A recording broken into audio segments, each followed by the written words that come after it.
ఆదిలాబాద్ జిల్లా వార్తా విషయానికి వస్తే రంగుమారిన సోయా పంటతో పాటు మొక్కజొన్న పంటను వెంటనే కొనుగోలు చేయాలని డిమాండ్ చేస్తూ బజార్ రత్నూర్ మండల కేంద్రంలో అఖిలపక్షం ఆధ్వర్యంలో రైతులు ఈరోజు బంద్ తలపెట్టారు. ఈ బంద్కు అన్ని ప్రజా సంఘాలు, వ్యాపార వాణిజ్య సంస్థలు స్వచ్ఛందంగా మద్దతు తెలపడంతో బంద్ ప్రశాంతంగా కొనసాగింది. బంద్ సందర్భంగా రైతులు ఎంఆర్ఓ కార్యాలయం ఎదుట నిరసన కార్యక్రమం చేపట్టారు. మొక్కజొన్న పంటను కొనుగోలు చేయాలని, అలాగే ఆన్లైన్ విధానంలో కాకుండా యూరియా పాత పద్ధతిలోనే రైతులకు పంపిణీ చేయాలని సందర్భంగా రైతులు డిమాండ్ చేశారు.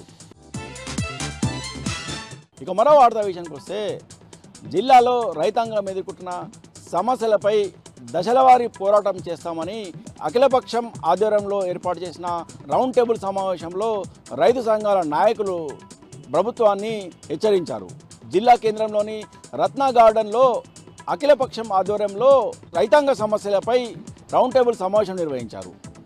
ఈ సందర్భంగా రైతు సంఘాల నాయకులు మాట్లాడుతూ జిల్లాలో ఇప్పటికే సోయా పంటకు సంబంధించిన రైతులతో పాటు మొక్కజొన్న పండించిన రైతులు, పత్తి రైతులు ఎన్నో సమస్యలు ఎదుర్కొంటున్నారని, ఈ సమస్యలను పరిష్కరించడంలో ప్రభుత్వం పూర్తిగా విఫలమైందని ఆరోపించారు.